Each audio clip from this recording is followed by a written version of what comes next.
You mean we didn't get Densho dancing in the recording? Oh man. Oh no, he's dancing right now. Yeah, I can see him. There's no music though, so one of you guys is gonna have to like sing or beatbox or something like that. There you go. Welcome to Sir's Investment Group. This is what we do. We have beatboxing and singing competitions. Just kidding. Today we got the Crypto Comedy Club with us. Fia, are you here? What's Yes. up? Hello, everyone. Good to be here. Hello. Welcome, Crypto Comedy team. I will be here with RC hosting the AMA. So let's get to it. Yeah, you will. Yeah, you will. So let's start with finding a bit out about you guys. Densho's still kicking it, dancing down there, so we'll let him dance and go last. But maybe we'll start with Crypto Connecticut and work our way down here. Logan and Densho, let us know how you guys got into crypto, how you guys became a team, and how this Crypto Comedy Club project really came to being.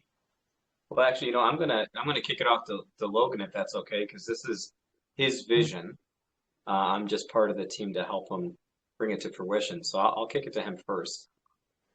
Yeah, so, hi everybody. My name is Logan Brandt. I am the CEO of Crypto Comedy Club. Yeah, I'm married, been with my wife for, God, I'm losing count, I think 15 years now.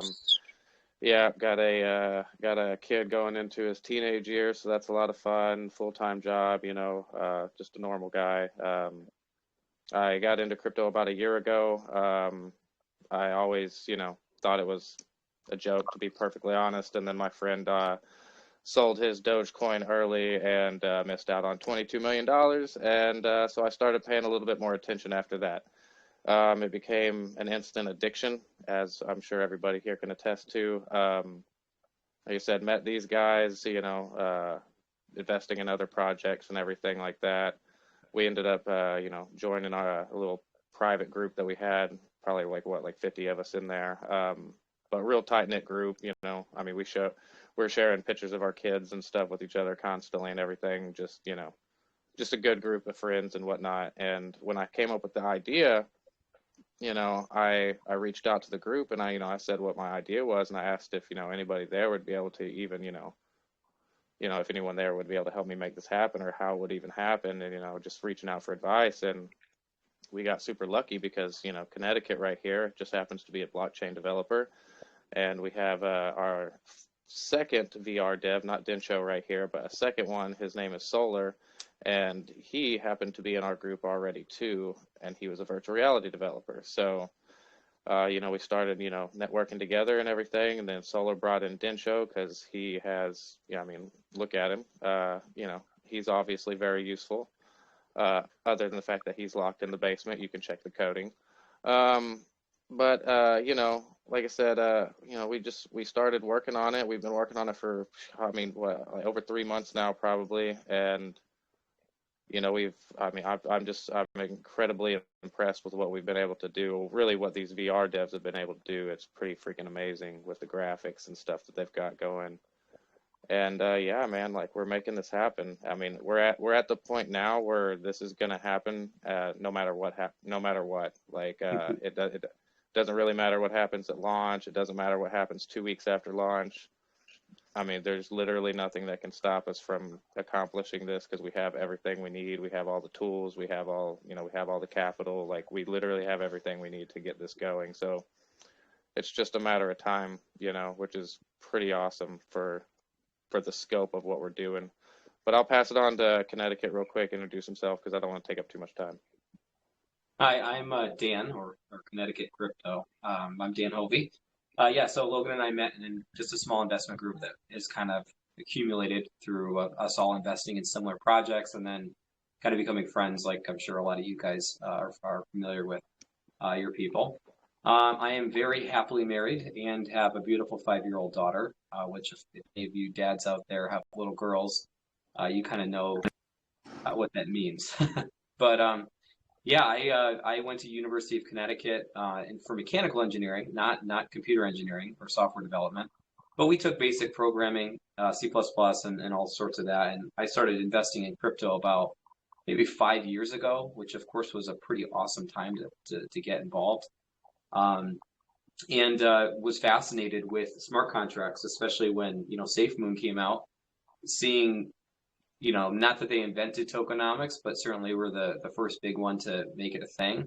I was just fascinated with it. And so I started just learning how to write Solidity code and deploying contracts. And that's been just a lot of fun.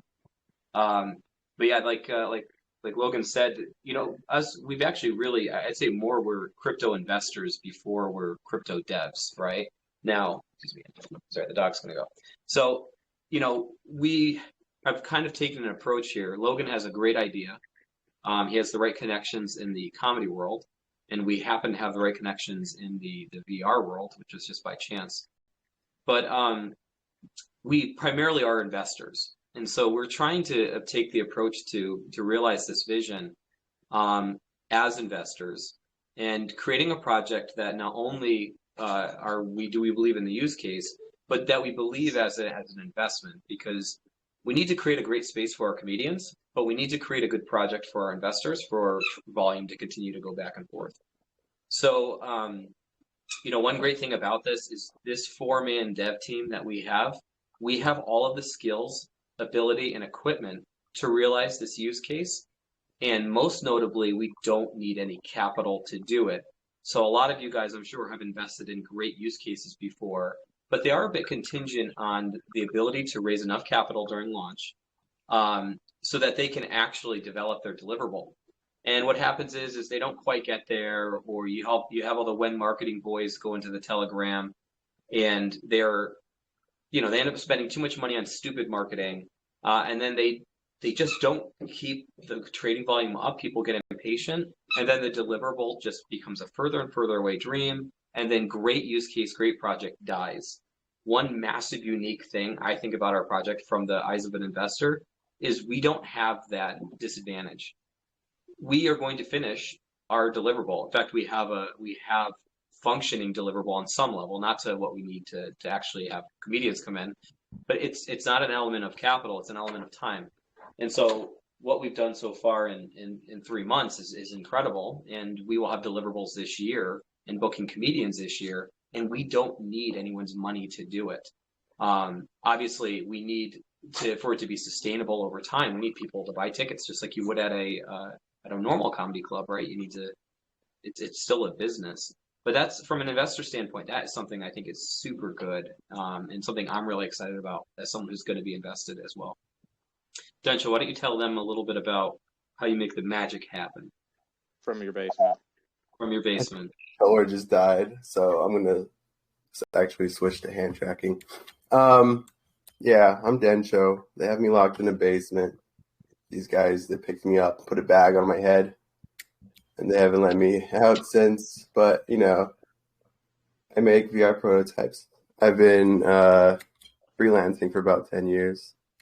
I've been doing VR for about 5 years. I'm currently sick, so I sound like shit. But yeah, this stuff is fun. It's fun making this stuff. Yeah. Anyway, great. Wow. So you got the comedy bit, and it oozes out. It doesn't even, you can't even keep it in. So let's get into it then. Like that's really incredible. Yeah, I appreciate your guys' team. Right? It's a super unique project, right? I mean, how often do you come across something like this? Yeah, I'm really curious to know what it's going to look like. So it's a Metaverse project. It's the very first crypto comedy club type, like live comedy in the Metaverse that we've seen. So how are you guys going to, let's see here. When I think of comedy and a club, when I think of comedy and a club, I think, okay, I buy my ticket, then I go and I find myself a good seat, hopefully not too close to the front or I'm going to get picked out, probably, which is, no one wants that. Or maybe some people do want that. That's not true. That's not, yeah, especially if Will Smith is in the audience. Yeah, no kidding. Oh, jeez. Wow, eh? Yeah, so if you guys are creating a comedy club in the metaverse, I'm guessing it's going to be something similar to that, but in the metaverse. So maybe like walk us through what's going on here. Help us to really understand what the experience is going to be like for, like, for instance, the comic who's going to come into your metaverse and have a show, or the buyers who are going to sit in the crowd. And I have so many questions. What sort of tech are we going? You know, like there's just. Yes. Did you want to hear the big vision? I have The every big question. vision? Yeah. Do you want to hear what it's going to be like when the full vision is realized? Because I mean, it is going to come in phases like everything else does, you know. Yeah, of course. Yeah. Let's do that. Let's do overall, and then we'll walk through roadmap. Okay. So yeah, the ultimate vision of where this is going to be, you're going to, you know, say we announce a show, tickets are going to go on sale. You're going to go, you know, and buy your tickets as quick as you can so they don't, you know, sell out. You're going to, you know, wait for the show. You're going to use our, you know, your ticket, which is going to be a one-time use code. You're going to use that to sign into our platform, and you're going to be able to basically walk into the lobby of our club. Like once you put on your virtual reality, you're going to be able to walk into our lobby. We're going to have mini games and stuff in our lobby that you're going to be able to, you know, play with friends and stuff, hang out with, you know, in between shows, after shows, yada, yada, yada. I mean, we're going to have a bar, you know, that's going to have, you know, a place where you can buy in-game NFT items and, you know, in-game NFT things for your avatars to customize them. We're even going to have an ATM inside our virtual lobby where you're going to be able to buy our tokens in VR, which is going to be freaking awesome. You know, we're going to have multiple different rooms. So it depends on what show you're going to, depends on what room that is. You know, you're going to go, you know, you go to that room, like you said, you're going to find a seat. Now, when it comes to the seating, our VIP holders, we can get to that later, are going to be able to have preferential seating. So if they want front row seating, that's them. You know what I mean? But other than that, you know, you'll kind of be able to, you know, find your seats and stuff like that. But yeah, man, you're going to be able to walk around. You're going to be able to interact with, you know, other members of the audience. You're going to be able to interact with the comedian on stage. The comedian is going to be able to interact, hear, and see everybody in the audience, which is the key to this whole thing. Because if you know stand-up comedy, you have to have the feedback, the back and forth between the audience. Like, I mean, that's what they live on. You know, that's why they hated Zoom shows and stuff like that during COVID, because it's not personable. You know, so like I said, they're going to be able to hear, see, and, you know, everything that the audience is doing. They're going to hear them laughing. They're going to hear crickets if, you know, if they're bombing. So, and then what makes that awesome, you know, because we're going to have different, you know, types of comedy. You got your stand-up comedy, you have your improv comedy, which is kind of like, you know, whose line is it anyway, where the audience gets to be much more involved. They get to kind of, you know, dictate where the audience or where the comedian goes with his jokes and stuff like that. Best show, man. Yeah, That was the best show. Oh, it's still a great show. I love that show. You know, so, and that's going to be real fun, you know, not only for the comedians, but also for the audience, because they get to be more involved. You know, and then you also have sketch comedy. You know, sketch comedy in VR is going to be mind-blowing. Like, to be perfectly honest, it's going to completely change sketch comedy altogether, because you can have any virtual prop that you want. You're going to be able to do so much more things than you would have, you know. And say you're an impressionist, you know, you're a comedian that does impressions of people. You're going to be able to have an avatar of the person you're doing an impression of, you know. So if you're, you know, making fun of Biden and you have an avatar of Biden, it's going to be that much better, you know, to do those impressions and stuff. So it's really going to, I mean, you'll never replace live comedy, period. That's not our goal. But this is going to be a really fun tool for people anywhere in the world to be able to watch comedy, enjoy this, find new comedians that they're their favorites. This is going to be a great way for comedians to network themselves and get seen by people that would have never heard their name before. I mean, we're going to be able to implement, you know, automated translation of translation of languages. So say you're watching a show that's in another language, it'll automatically be translated into a, you know, text basically that's, you know, on the bottom of the screen. So you can still read along and listen and find, you know, get to see what kind of what comedy is like in other parts of the world, which I think is going to be really, really cool for everybody. Connecticut, if you want to throw anything on top of that. Yeah, I mean, I think the big vision is unbelievable, and one of the really important things is that this is virtual reality, right? And so what we're able to achieve is we're only limited by our own imagination, right? So like what Logan's saying is even more profound than that. So say it's not just a comedy theater that you buy a ticket and you sit, right? It's going to be a whole space. There's going to be a theater, and then as we get further into development, we're going to add additional places to go. Additional rooms and bars and bathrooms and merch store and all sorts of stuff, right? But the cool thing is to think about this, right? So you show up early to a show, and you're in the bar area, and you're, English speaking American, and you're next to from Vietnam, and they speak Vietnamese, and you decide, okay, let's play darts together. Yeah, so the technology right now will allow you guys to speak in your native tongue and then read subtitles of what the other person is saying. But the software is already in development, where you're saying things in your native language, and then the other person is hearing it in their native language. That software is already in development. And the beauty of this project is we don't need to develop software like that. The world's already pushing, especially software for Metaverse applications, is huge right now.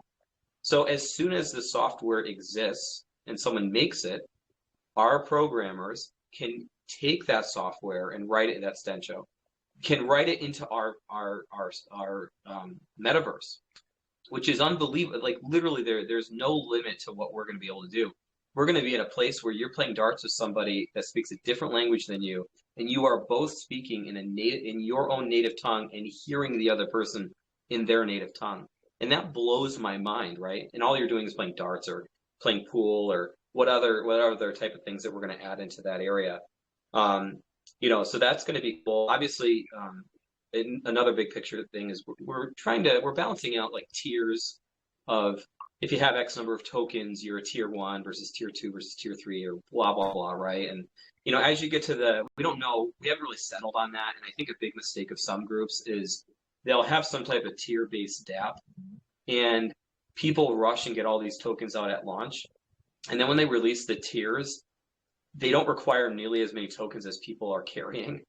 And then now they've undervalued their own project. And I'm in a really big project right now that did that. And, I ended up having 8 times as many tokens as I needed to be in their top tier. And so what does everybody do? They sell all their tokens, right? So we're going to figure out, we're not going to release too much information on that until it makes sense to figure out what are the appropriate values and numbers.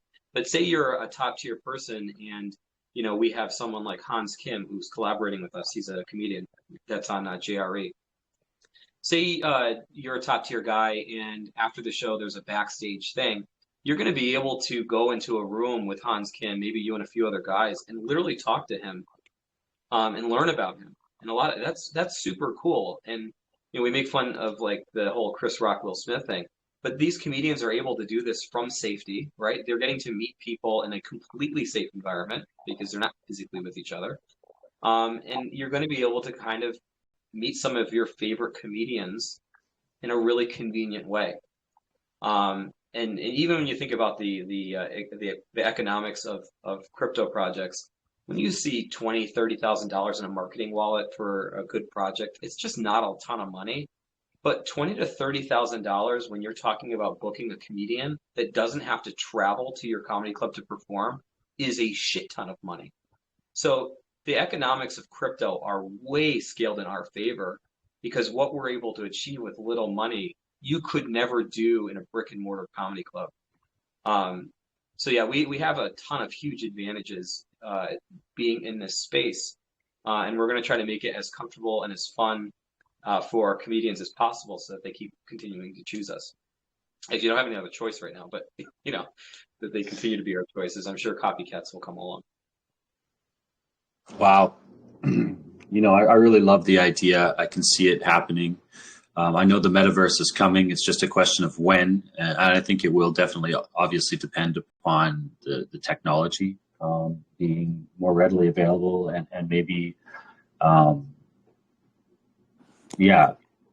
maybe a little bit cheaper.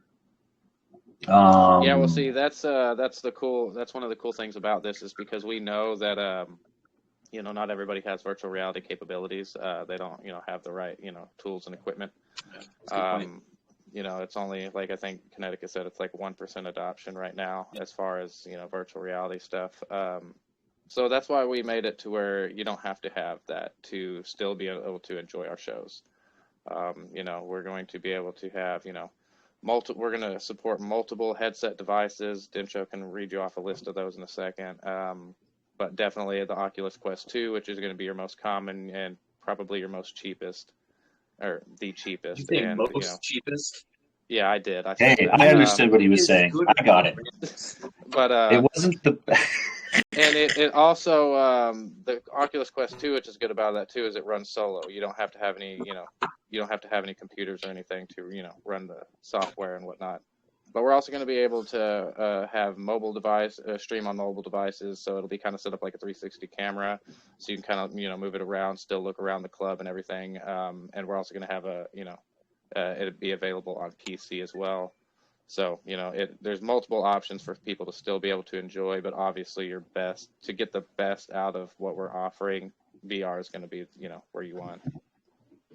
Absolutely, absolutely. And honestly, I want to be there for your guys' first show because I haven't had the chance really. I do these AMAs every day, and I'm in crypto every day, but I haven't gotten myself in Oculus yet to get into the metaverse. I'm ashamed to say.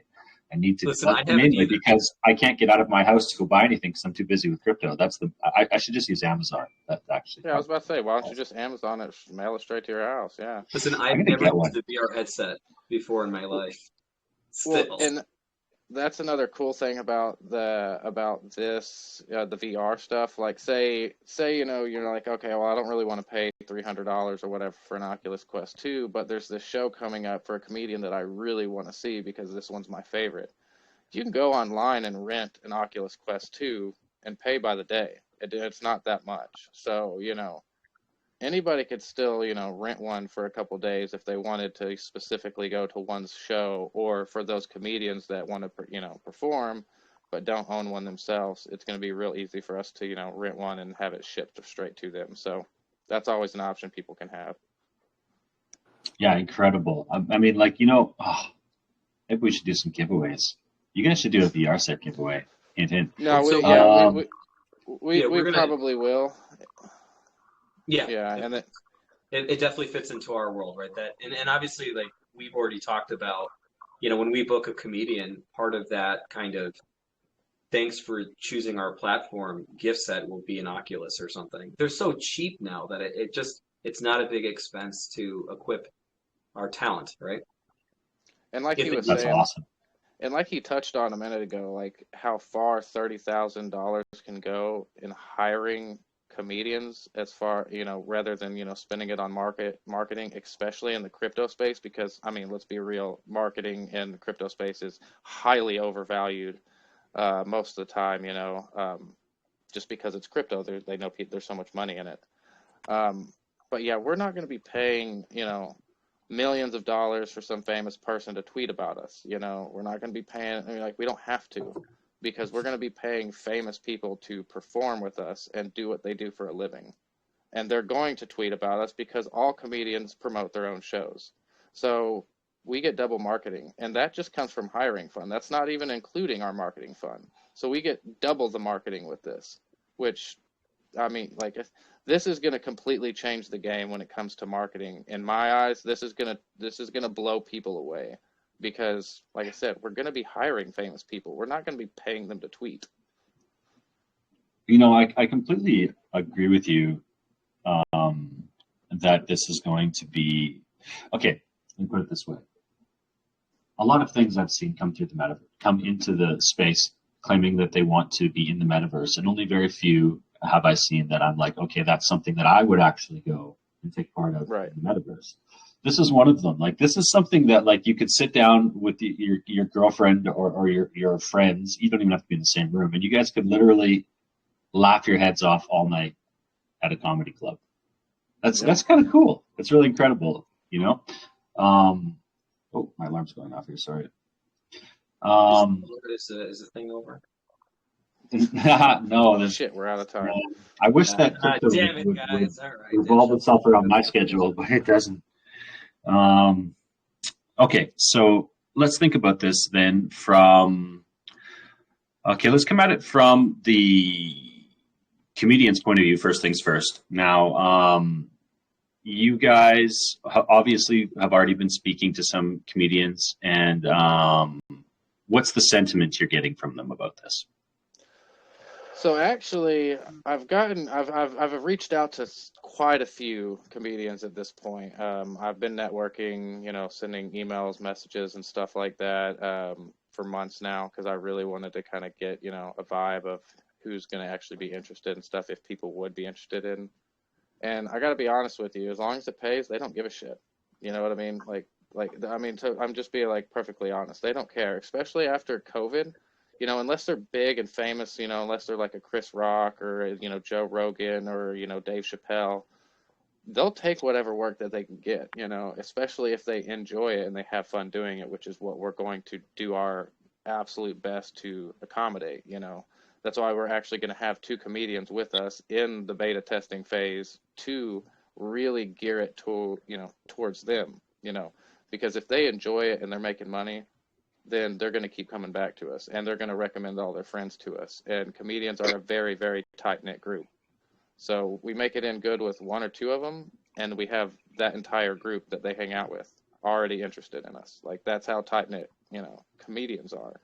So, I mean, yeah, and like I said, the 2 that we already have right now, I'm super freaking bullish on. I mean, some of you guys probably aren't going to know their names, which is totally fine. You can Google them.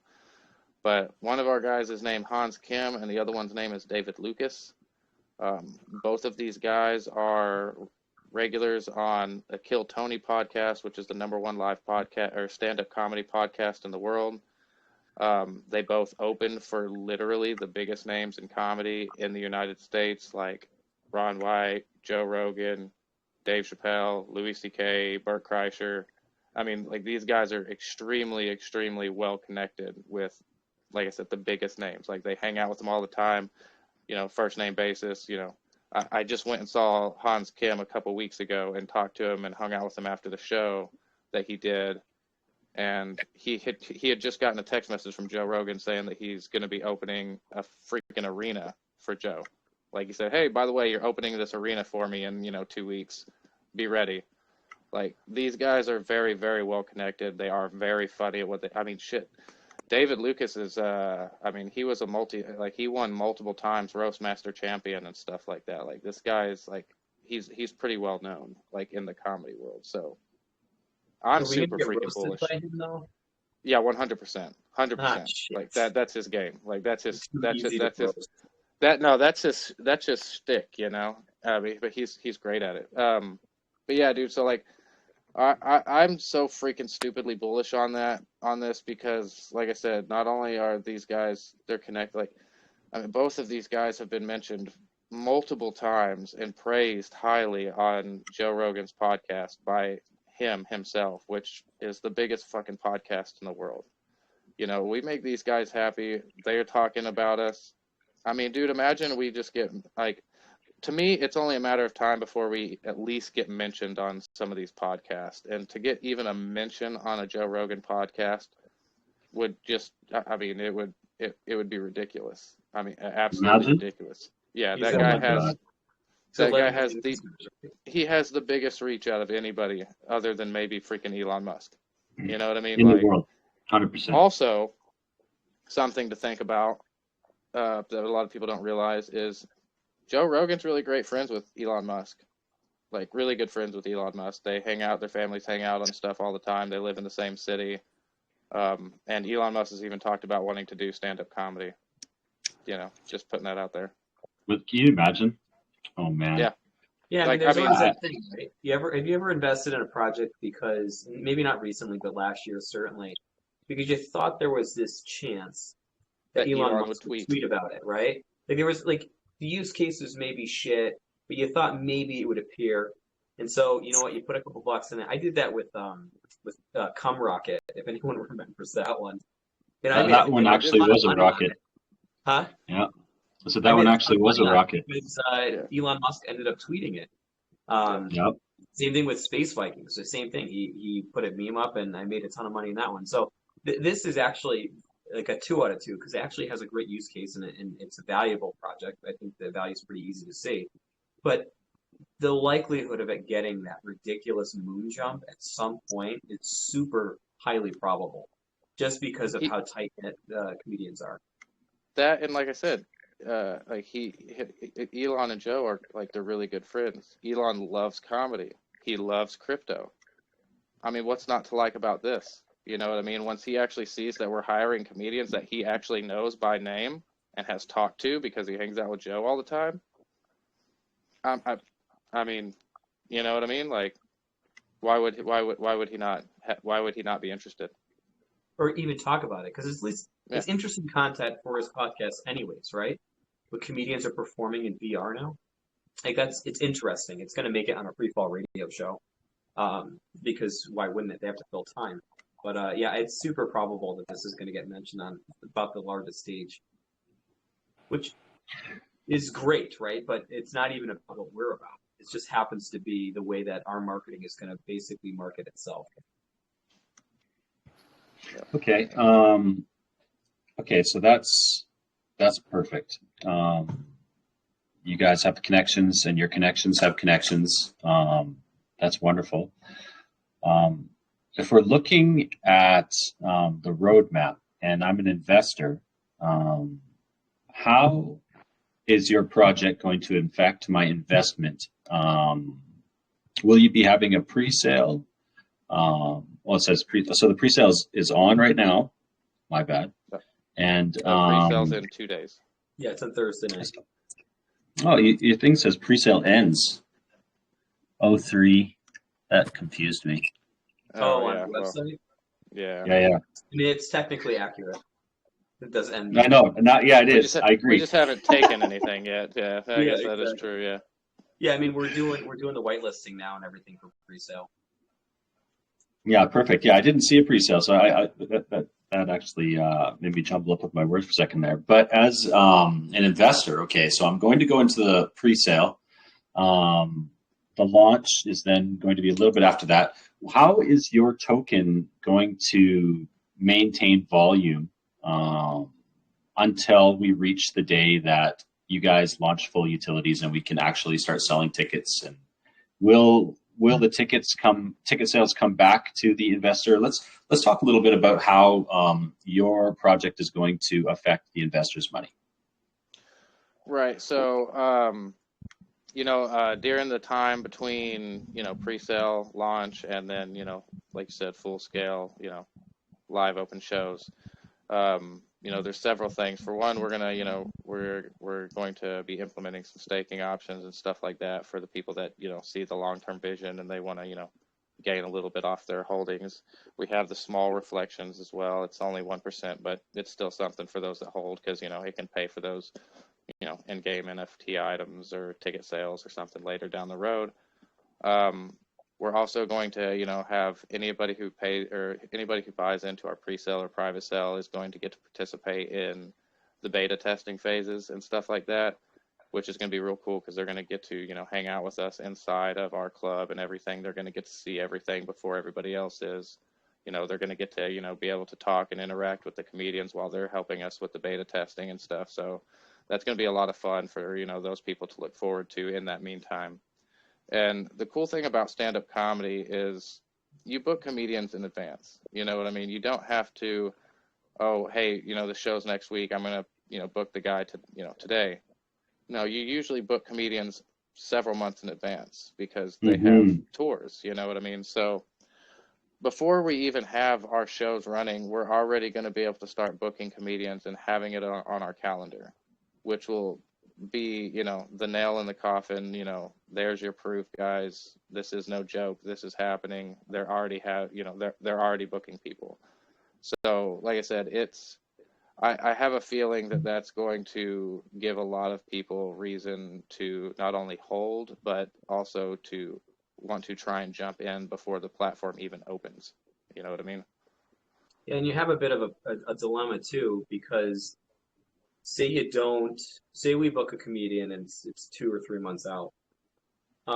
You run the risk of waiting till closer to the show to buy, because the price is likely going to grow as we get closer to a main event, right? Because people are going to need to hold to be able to participate.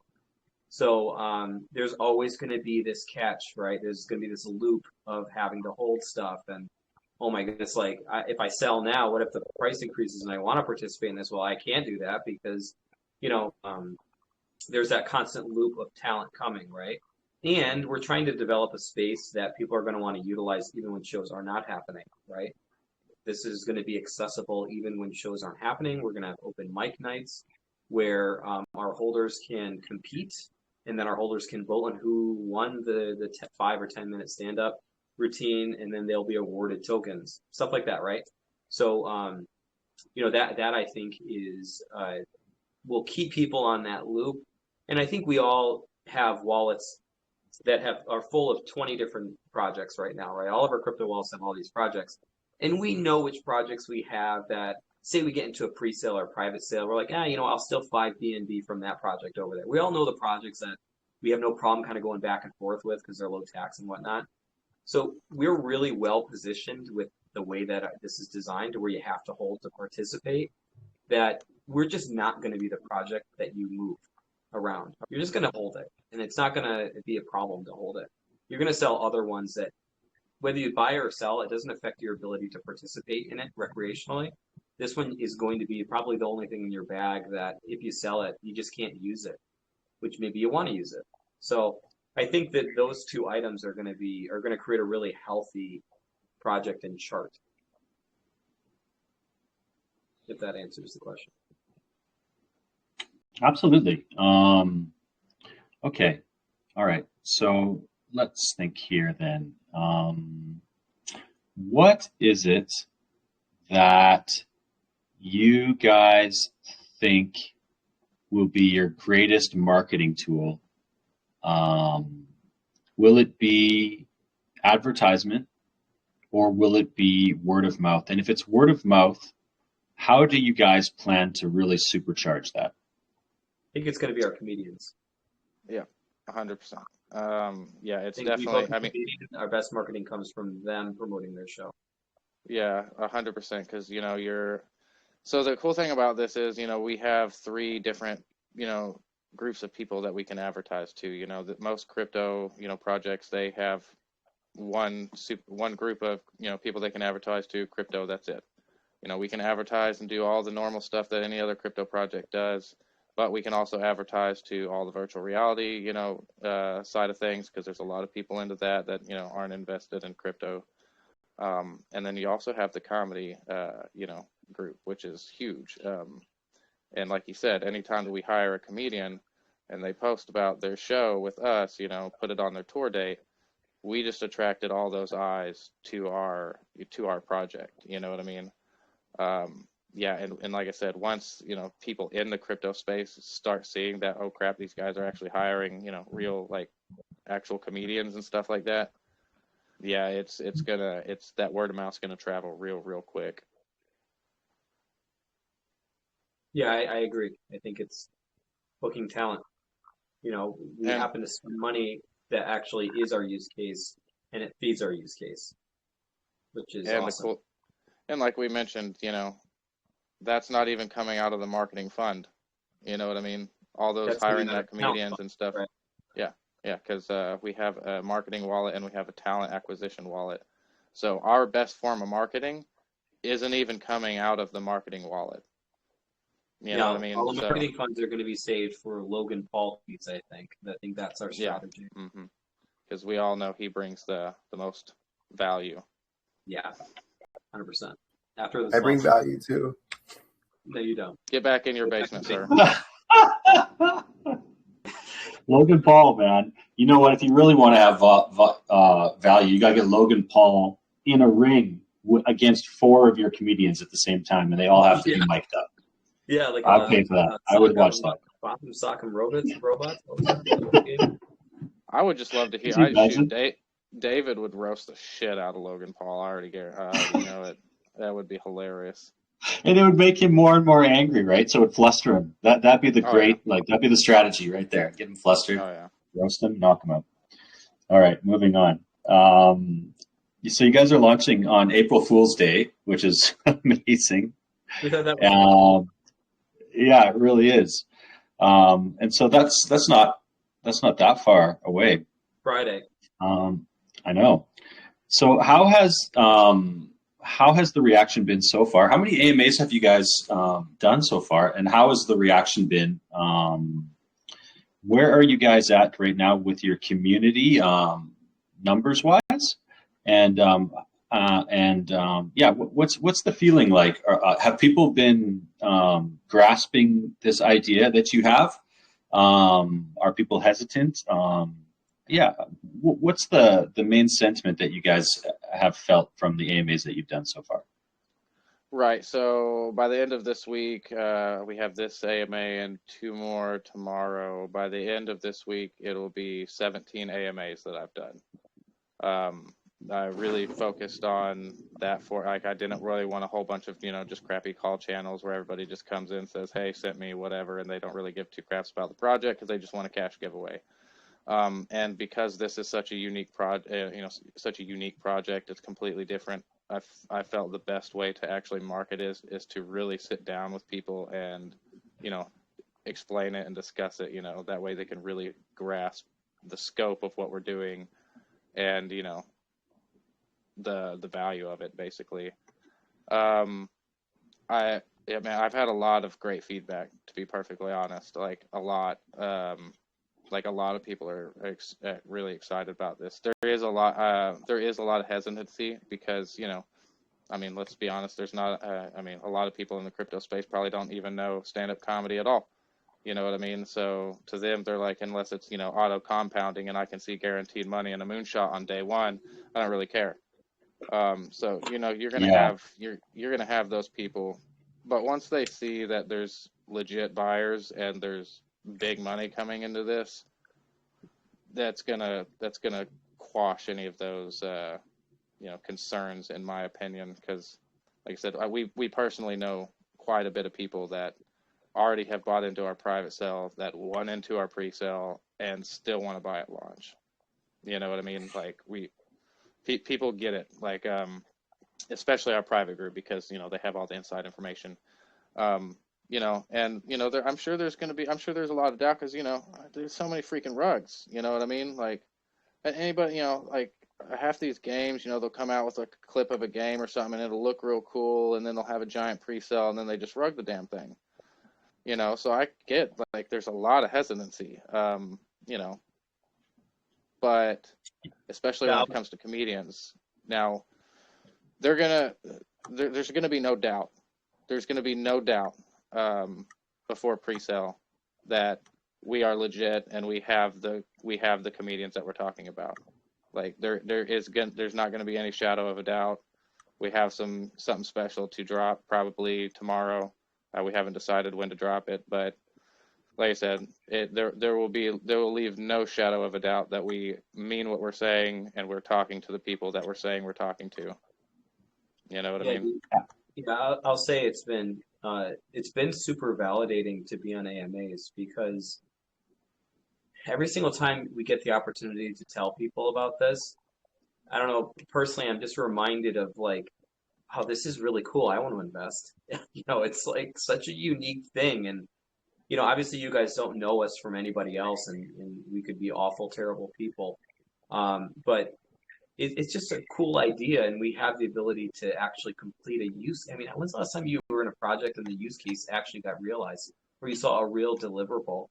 I feel like it's so uncommon. Yeah, you get a dap here and there, I guess, but yeah, people. In fact, I think our AMA we did yesterday, um, the host said he was actually just going to keep all of the wait lists for himself.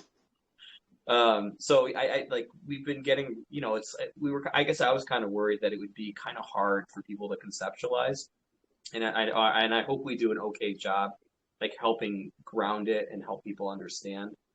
Actually, it's been helpful for Logan and I because we watch our VR guys and they're just incredible, and we have no idea what they're doing, and we have a dev chat, and they're like going through everything, or when we're trying to make changes to our smart contract, Logan has no idea what we're doing, and Oh, it's all gibberish to me, man. yeah, but no. it's we're always worried that we're not going to be able to communicate what this is. So hopefully we're doing a good job, but we've gotten really, really good reception, which I've been surprised, and I've been very happy that people seem to be grasping what we're trying to accomplish. And the thing that gives me the most confidence in it is the reactions that I've got, or the feedback that I've gotten from the comedians that I've talked to. You know what I mean? Because at the end of the day, if they're on board, then the audience is going to come. You know what I mean? You build it, they will come. So as long as we make this a fun and enjoyable experience for the comedians, then I mean, that's all that we need to do, because like I said, the audience will show up. Especially like there is nothing else like this in crypto. It's we're going to be running shows where you're going to be able to go and laugh your ass off all the time. Have a good time and hang out. Rather than sit in a Telegram, stare at a chart all day and freak out because the market's down. You know what I'm saying? So, yeah, this is going to be probably the most fun Telegram, or project on the blockchain. You know what I mean? Like, and here's the thing: when the market goes down, it doesn't matter for us being able to complete our deliverable. Yep. True. Amazing. I love that. When people start to be entertained, this is my opinion, when people start to be really entertained by what you guys are doing, then it produces a value beyond financial. And I don't think a lot of people get that in crypto. It's mostly just like the financial grind, and that can wear you down. So laughter is like the best medicine. So I appreciate that about your guys' project, to be honest. Yeah, man. Like, cause I mean, exactly. Like, yeah, I mean, we're not like just building this just to have a blockchain project, just to have a crypto project. Like, this has an actual real use, like real world use case. Like, there are so many people around the world that, I mean, dude, comedy, like you said, is the best medicine. Like, nothing brings people together like comedy and laughter, period. Like, at the end of the day, nothing breaks down walls like laughter. And this world needs a lot more of that, and, there's a lot of places, where, people can't afford to travel, to go see a comedian, or they have no comedy scene where they live, or there's travel restrictions, COVID restrictions, freaking World War III, you know what I'm saying? So, this is going to be really cool for all those people. And then, like I said, for the comedians too, like it's going to be huge. In that aspect. And the project is obviously paramount for us. But cryptocurrency, you can see why that made so much sense to build it around the blockchain, right? Because now, instead of starting a brick, say we were going to deal only in fiat, how would you fund a project like this? So it's a little bit more difficult. And now, instead of, you have a 10% tax, which is not a huge tax. I think we're all accustomed to it. And that funds the development of that club. All of our holders are joint owners in a comedy club. They're joint investors in the success of a comedy club. And you're not paying, you're not paying every fiat dollar you're spending on a comedy club. What, 25 or 30% of it is going to either the state or federal government, or paying employees, medical expenses or medical insurance. So we don't have that. Obviously, cryptocurrency was the only logical outcome to be able to run this as inexpensively as possible. Well, it enables us to easily hire and pay comedians from any country, because anybody can get paid in crypto. Crypto is the Absolutely. I feel like I'm a fly on the wall just listening to you guys' conversations. This is wonderful. Let's talk a little bit about tokenomics before we open it up to the community for questions, because I'm sure there's a lot of questions. So what will the buy and sell tax be? Will there be a larger tax at the beginning? How much was your private sale? And what is the vesting like for them? Okay, so I'm going to start out at the end there. The private sale was a max 50 BNB. I think we closed it out at 46. We could have easily, just advertised it and filled it with anybody who wanted in, but we were extremely stingy of who we let in. That was me. I was very, very picky on who, We don't because want I Derek don't, Peters.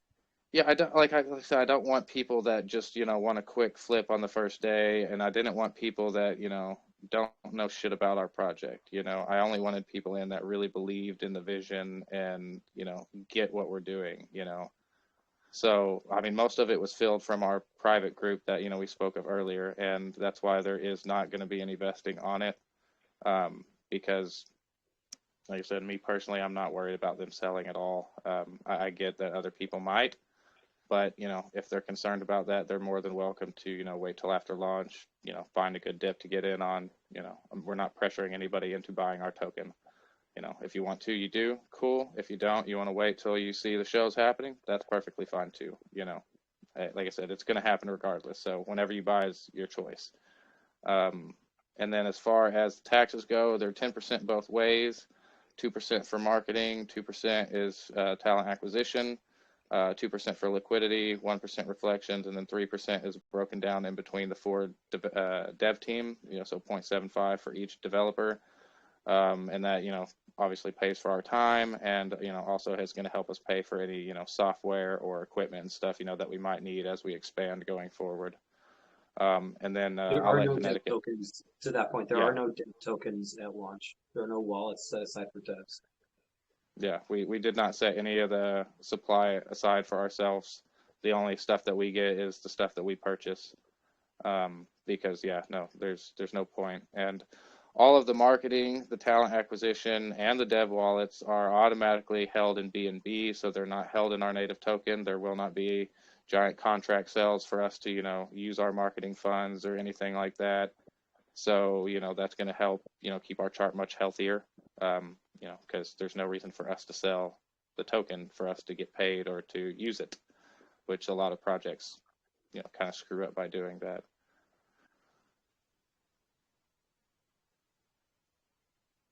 Did we touch on everything there?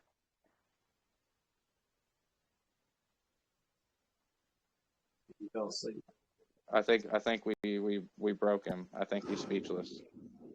I actually, I'm just thinking. I'm looking at the chat here, and we've got an influx of like 30 questions all at once. So I got distracted there. Like, oh, okay, gotcha.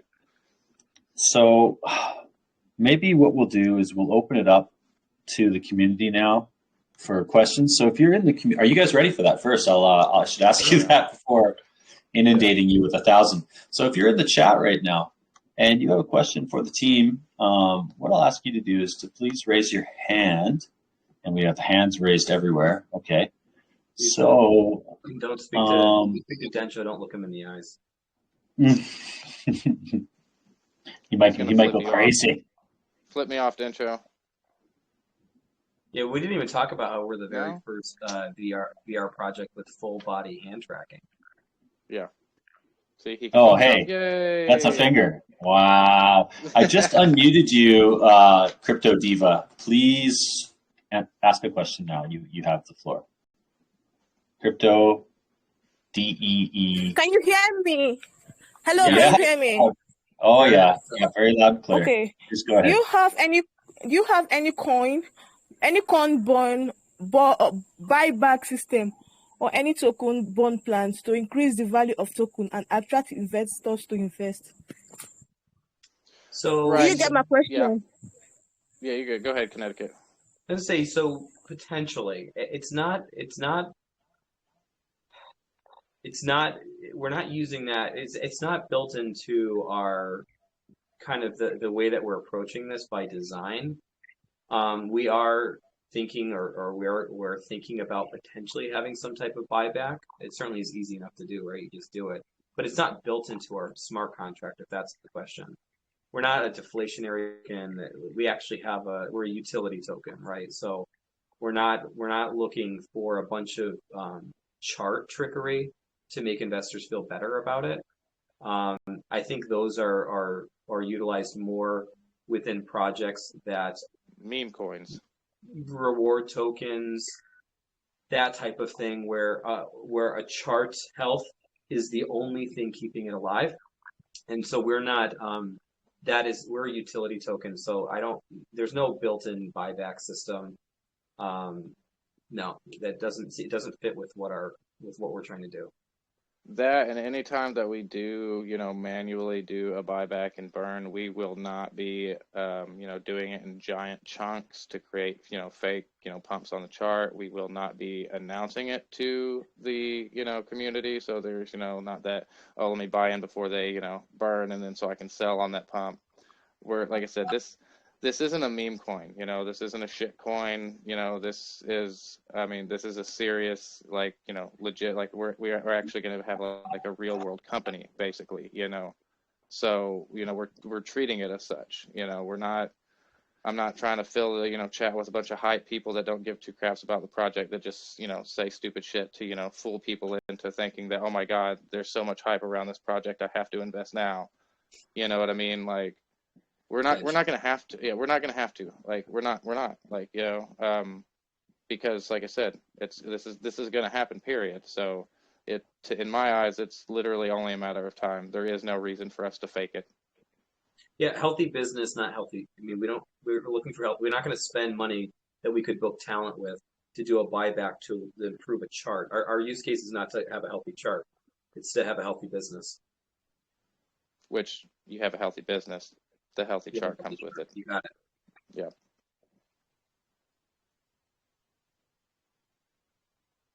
Is that good, Chris? Did that answer your question, Diva?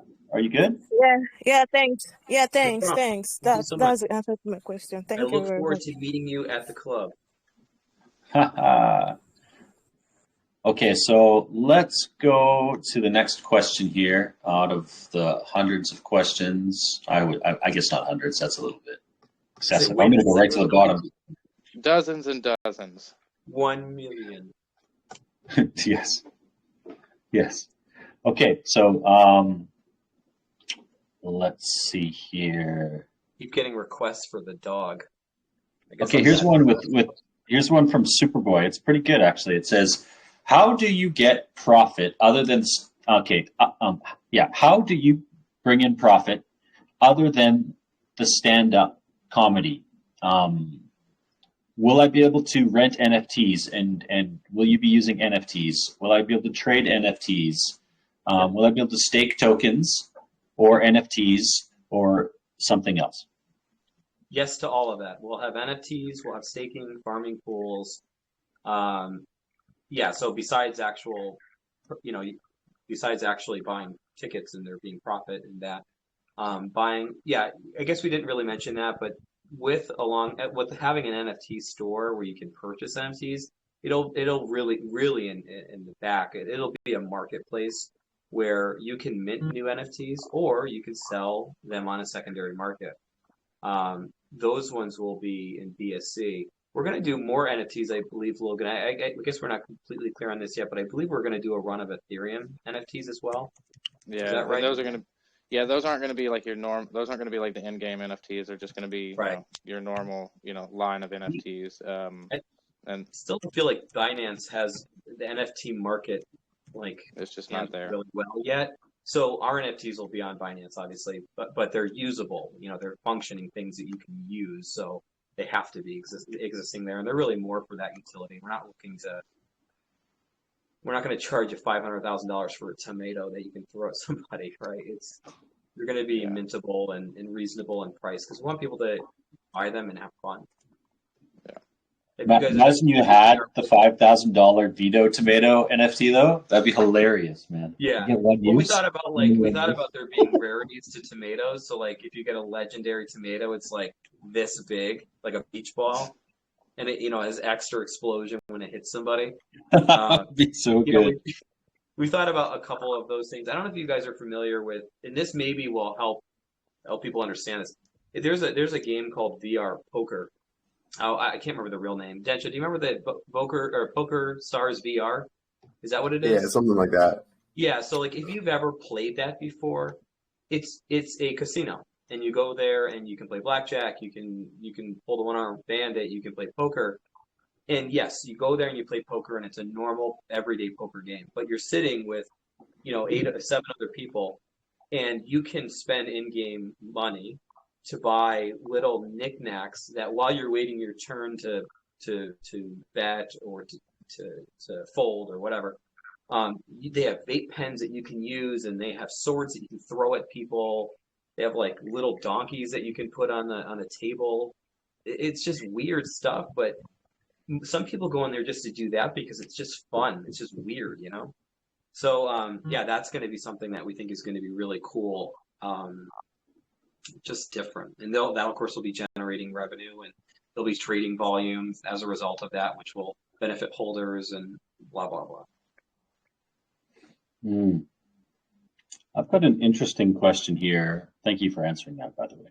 I've got an interesting question here from Winter Soldier, and he says, will you disclose your material so that the audience can laugh with your material? So, for instance, like, will you guys have like a what is that little booklet called that you get when you go in there? I forget what they're called. Like a playbill? Yeah. Will you guys how will they get those? That's what this guy's question is. How will you disclose? I guess he's also maybe thinking if they don't have sound or something like that. What do you mean? I don't follow. He says, how do you disclose your material so that the audience laughs with your material? So they'll hear it audible. Yeah, it's going to be a completely, like I said, it's going to be live. Like, it's not going to be like a recorded set or anything like that. It's going to be live, so they're going to be able to hear it, and like I said, we're gonna have 3D sound going on. You'll be able to hear people whisper. Yeah, touch on the 3D sound real quick, because the comedians will be able to finger mute people if they're talking too loud, stuff like that. Oh wait, they'll be able to hear you guys, like the audience. Oh my god! So everyone will have a mic. Yep. Yeah. Oh yeah. Yeah. Like, did you touch on that? I didn't catch that. Yeah, but it's going to be a real club. You're going to be able to talk and interact with the audience just like you can with the comedian. You have to. Yeah, you just have to, right? Like, it just won't work. Let's trust me. We put a lot of thought into this. We're like, how do we do this? Like, is the comedian just telling jokes to nothing, no sound? It just doesn't work. You have to have that interaction feedback between. Yep. Yeah, but we need some control around that, right? Because people are keyboard warriors, right? We don't need someone like screaming racial slurs. Well, if they do, the comedian can literally pick them up and throw them out of the theater. Yep. And then Dincho mentioned it, but I want to touch on it more because the 3D sound is something that's going to be coming out hopefully this year, right, Dincho? I think they're aiming for this year. Oh yes, this summer. Yeah, this summer. And like, that's good. I mean, dude, that's going to make this virtual reality shit so realistic it's not even funny. Like, I mean, you're going to be able to be in, say I'm in, one side of the club, you're in the other side of the room, and I start talking. It's going to sound like I'm on the other side of the room, not just right inside your ear like we are right now. You know what I mean? So you're going to be able to, like, be in a club, hearing a stand-up comedian say they're bombing, you lean over to the person next to you and be like, dude, this guy sucks. Only you and that person get to hear it. You know what I'm saying? Like, that is freaking game-changing. Like just mind-blowingly good. And then the comedian could also turn you up. Yeah. I have a couple more great questions for you guys here. Yeah, go ahead, buddy. And go ahead. So one of them here is, can you tell us, it's from Olive, and I see you, Olive. You were here last AMA and the AMA before, and you asked great questions. Thank you. Can you tell us how many tickets will be available for each show? How much will the tickets cost? And will there be other shows other than stand-up? Awesome question. Okay. Yeah, so we'll take it one thing at a time. So the room that we're making right now is more of like a kind of theater room. How many did you say yesterday, Dincho? 480, I think. Yep. 480 seats right now. Actual in-game avatars that our platform can support. So that's 480 tickets of actual in-game avatar people walking around talking and stuff. Now, if we want to sell more tickets than that, there is no limit to the amount of like floating camera basically that we can kind of set up for people.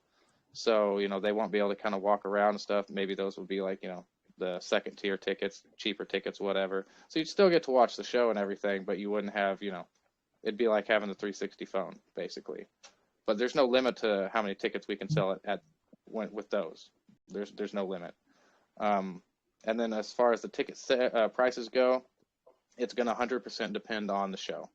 We're going to have the big headlining nights. Those are your big, more big famous names. We're going to have featured nights, smaller comedians that have been doing it several years, just haven't made a big break. And then like Connecticut said, we're going to have the open mic nights where, open mic comedians, the community, anybody can sign up and participate. It's going to depend on the comedian, that we hire. But we're always going to be aiming to make our ticket sales cheaper than an actual club, because we don't have all the overhead costs that they do, that we touched on earlier. Because we want this to be accessible for as many people as possible. So, yeah. But like I said, it'll go based on the show. Yeah, and more than that too. It's going to be a moving target, right? As the token value is changing, we're just going to have to make decisions that make sense. And remember, it's a business. So, whenever you're selling tickets for, say, a traditional brick and mortar comedy club, you're going to price tickets based on, like, if we price them too high, do we not fill the stadium? And is there money left on the table? Or if we price them too low and we sell out, but people would have spent $10 more, there's kind of it's a moving target, right? And so we're going to be flexible with that. We don't want it to be expensive. We want people to be able to enjoy this. When we get to a point where we say 450 is just filling out, like no problem. Remember, because we're in a virtual space, we could have 2 theaters simultaneously casting 1 comedian at the exact same time, right? We have no limitations to what we can do. We have 6 stadiums that are completely full with 480 people each that are all watching the same stand-up routine, but they can't see each other. There's just no limitation to it. We can do whatever we want. It would still all be live. What's that? Sorry. I said it would still all be live. It would still all be live, right? You would be in a group of 479 different people and say if you're in a different room. But the comedian is only seeing one room, whichever room we decided was the main, right? But that's because we're in VR, we can just make 2 theaters that are just mirror each other. And as far as, that's why I think the approach with, adding value to holders is saying, hey, you're going to get discounts, whether it's a 10% discount on a ticket because you're a tier 1 holder, then whatever the ticket price is on that actual show, then, they're still saving whatever the value is at that point. But we want it to be accessible. We don't want to price people out of this stuff. Comedy's never been that way. Incredible. Okay, so I have another question here, and it's from Al Capone. He says, if I introduce your platform to one of the comedies and bring the comedy to life on your platform, what will I get? Is there a referral or gift for third-party people bringing you, like, comedians? I suppose. Yes. Whoever that is, have them join our Telegram, because that's an awesome freaking idea, and I'm sure we can figure something out. It's there you go, Mr. Capone. Yeah, that it's been brought up in a couple other AMAs. Not to shit on him or anything. Sorry, buddy. But yeah, no, it is. It is. Yeah, it is a great idea, and it's definitely something that we are going to do because that's the best way to do it. Especially for the people that are overseas. I'm in America. I'm in Texas. I am the most uncultured person you have ever met in your life. You know what I'm saying? No, well, not really, but. I don't know any comedians, from a lot of other countries, but I know they're there, and so you might be in, like Vietnam or, South America or freaking, Middle East or whatever. And comedians, like you have a friend that's a comedian or you go to comedy shows all the time, whatever. Absolutely, refer them to us because that's the only way that we're going to be able to reach those comedians from the other countries. And we want this to be international. Like, I want this to be a worldwide thing. I don't want it to just be for Americans or for English speaking people, Let's actually, absolutely. I'd say let's ask the person who asked that question, what do you think would be an appropriate amount to be paid for that? Oh boy, that's a slippery slope. Slippery. Where is he? Just the sake of feedback, right? Is it something where you're like, hey, well, granted, depending on what country you're from, I get free tickets to the next couple shows, or a cash prize, or because that would be the best way to set up a referral program. Is what's an amount of money that drives people? Yeah. Soon we're going to have Metaverse agents. You watch. It'll be a thing. 100%. Let's fill the theater. Okay, so another question that we have here is from Charlie Sky. It says, will there also be competitions in the Metaverse where comedians who are on the crypto space can do a competition and the best comedians win a reward, or maybe busty rewards? I suppose you guys have all sorts of plans. Yeah. Well, yeah, that kind of touches on the open mic nights, because anybody can sign up, so actual comedians that do open mics for a living, or not really for a living, because most of them don't get paid shit for several years. But yeah, absolutely. That's going to be a great incentive for them to perform with us, because there's a chance that they can actually win some money or a prize or whatever, if they win, So that'll be, because like I said, most stand-up comedians, when they're on the open mic, when they're just doing open mics, they don't make any money, like for several years, unless they're really lucky. So this will be a great incentive for them to perform with us, as well. And that brings up a great point. Like, whoever that is asking that question, be in our community, because that's something where those ideas, we can do whatever we want. If someone comes across with an idea like that, then of course, if we go to, say there's 5 amateur comedians, and that are just doing a lot of open mics and all this stuff, testing product, and we say, hey, listen, we're going to take $5,000 of our talent acquisition wallet, and we're going to put on, not an open mic night, but we're going to put on a crypto comedy contest night. And these 5 guys come to perform, and whoever the community votes on takes the money. Right? We don't care, right? We got a comedy show out of it. That's the whole point of this.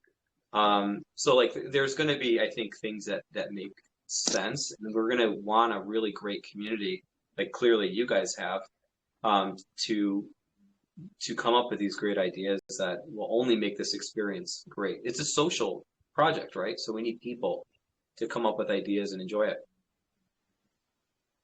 Amazing. I've got another question here from, shoot, every time someone messages, it moves up and down. Give me 1 second. I lost him. Where are you, brother? Anyways, the question was, where is it? That is frustrating. So the question was, he took a look at your Twitter. I'm going off the top of my head now, because he took a look at your Twitter, and he said that here it is. Crypto Comedy Club still has a small following on Twitter. What marketing and advertising strategies do you expect to use to make your business massively known in that crypto space? And how do you expect to grow your community in that sense? We actually have a bigger following on Twitter than we do on Telegram, so I don't really know why he pointed to that one, to be perfectly honest. Oh, Mr. Lex making me look bad. No, you're fine. You're fine.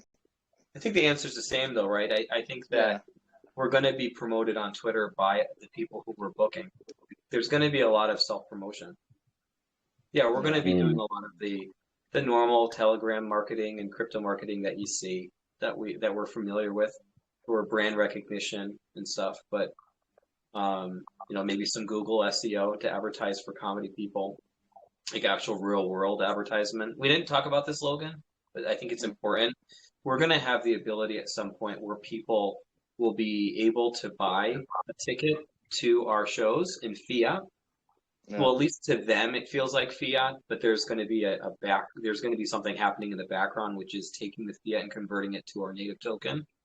So people who are not in crypto are going to be able to enjoy this, thinking that they're not buying crypto, but they really are in the background. They just don't know.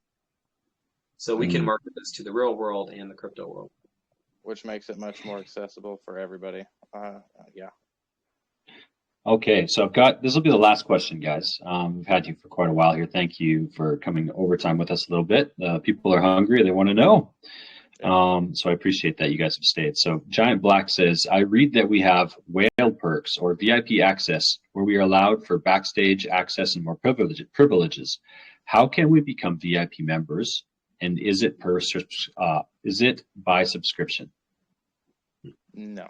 So it's going to be based on the percentage of tokens that you hold. I mean, we have a number in mind, but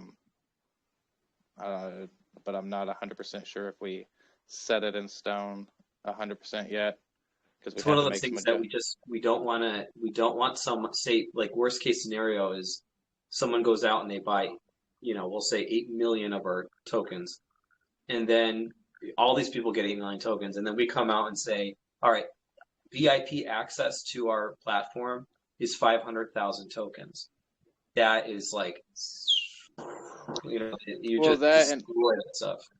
Yeah, and I mean, we're not gonna sit there and make it where it's unobtainable, because Right. we don't want it to be like, oh, there's maybe 2 or 3 people that can afford to get into the VIP club. Like, that's stupid. You know what I mean? Like, we want several people to be in the VIP. Like, we want that to be like, the biggest of the biggest fans that we have. You know what I mean? Those are probably going to be the ones that are wanting to be in that VIP group. But like I said, it'll be a percentage of the supply held, but like I said, it's not going to be anything outrageous or unmanageable. Yeah, it does need to be somewhat exclusive though, right? Because we're going to be these VIP people are going to have backstage to every comedian, but we'll have something built in place. And we haven't finalized this, but say you're from Oklahoma and there's some awesome, in fact, you probably know, Logan, some comedians from Oklahoma, and they're performing, and you're like, oh my goodness, like, I've been a holder, I love this, and I really want to get a backstage pass. We'll probably offer VIP tickets that are a per show basis, separate from that VIP tier of holders that have ongoing constant perks. There'll be the ability, I think, to sell more expensive tickets that will give people some benefits of a single show or something. One other thing I wanted to touch on that we did not touch on real quick, because I like I said, I know it's way past our time already, but there's also like a huge marketing part when it comes to the fact that we have tickets to shows. We can do giveaways in other communities, give them tickets for them to give out to their community. We can use it for, for people to offer other projects. Say we want to partner with another project. One of the things that we can offer their holders is tickets to our shows, stuff like that. And then also, once we start getting, the following and the fan recognition and the numbers, the ticket sales to really back up what we're doing, I mean, we're going to be able to sell advertisement, like, and not just like, crypto advertisement, like, oh, this shitcoin wants to, post or whatever. But like, I mean, actual advertisement. Like, I mean, I could even see us getting, some kind of partnership with Oculus, if this blows up, just because of how many, devices that they're going to end up selling because of us. I could see us, partnering with actual comedy clubs, and having, like them wanting to, set a 360 camera up in their club where people can still log in from all over the world and be in their club, some world famous clubs like the Comedy Store in LA and whatnot, so there's so many freaking options and avenues for us to go through, as this goes forward. I mean, like, literally the sky's the limit. Like, I don't know how else to put it. Can you imagine Sir's Investment Group presents Chris Rock? Right. I can imagine that. Can I imagine that? Let's make it happen. Let's go. You know what I'm saying? Like, it's just, there's so many, because this is so unique in the way that it's set up and what we're actually doing, there's so many options for us. I mean, there's just so many freaking, like, we can literally do whatever the hell we want. Like and the community, if the community wants something and, we vote on something, they want a certain type of show or they want whatever, like, we can do whatever. Like, we can do whatever. We can take over the world. Yes. Why not? That's always the plan. One laugh at a time. Yeah. Exactly. Exactly, until it's just you guys left laughing because you've taken over the world. Yes. Okay, so let's close up then. Thank you guys so much for being patient and answering all the questions. Sorry to the investors if I didn't get to all of your questions. There's so many questions, and it's Join our just community. impossible. Hey, we Yeah, got Will and Smith in so- the chat right now. Holy crap. Yeah, he told us to He heard Chris Rock. keep his wife's name out of his motherfucking mouth. Oh, we're so sorry, Will Smith. I'm so sorry. Yeah. Don't smack me, bud. I just, sorry. Oh, man. Hey, 2 ETH for Will Smith's feet pics sound like a good deal though. Yeah. right Chris now, Rock's got a good chin, though. I'll tell you. I could just imagine, dude. It was set up. Come on, let's not even You know trip. what? That's interesting. The guy was holding his hands behind his back, leaning forward, and looked like he was waiting for it. And if you look at the slow mo, he doesn't even really hit him. Anyway, Here's the thing, though, right? So, yeah, I'm not like a believe what I see type of guy. But think, why would Will Smith do it? He was actually finally winning an Oscar for the first time in his life, and he's going to build controversy around it on purpose. And he publicly came out and apologized. Who knows? yeah, because he has to.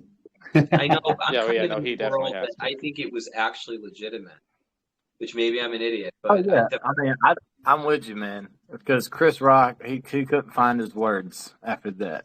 And Chris he Rock like was- Yeah. He was dumbfounded. Yeah, he was dumbfounded. And I mean, I give Chris Rock a lot of, bro, I give him a lot of credit, dude. Like, for him to be able to hold his composure and continue the show after just And getting knew. smacked on live television. And he My- knew. He's like, dude, Bro. this is going to be the biggest thing ever. The fact that I just got hit. And Well, like, the funniest if thing, the plan was it for it to be that way, I don't think he would have said that because that's The funniest too thing- right? the funniest thing I saw Maybe. on Twitter Who was knows? like, imagine if he would have hit Dave Chappelle. Dave Chappelle would still be on stage roasting the shit out of both of them. Yeah. Like, he wouldn't have given a crap. Like, he'd have been like, oh, yeah? Dave Chappelle would have seen want me it to keep coming. her out? Man. Yeah, oh, yeah. He Like, wouldn't have how do you stopped. not see that coming? Right. Jeez. Well, you probably don't expect it though. Why would Will Smith come up on stage and hit you? You know what, though? Honestly, the moment after he did it, I had so much respect for him because he stood up for his wife. Not going to lie. No, yeah, for sure. I Yeah. love Oh, yeah. seeing that, right? The fact that Hollywood's turning on him now, like, gross. Hollywood's corrupted. Anyways, let's not get into Yeah.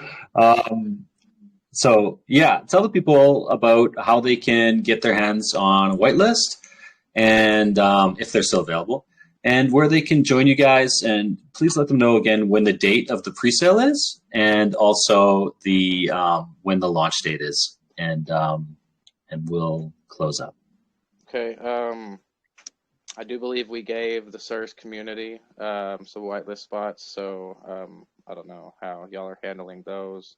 But for those that don't end up winning one, we have the sweep widget running for 12 more hours. Like it ends at midnight.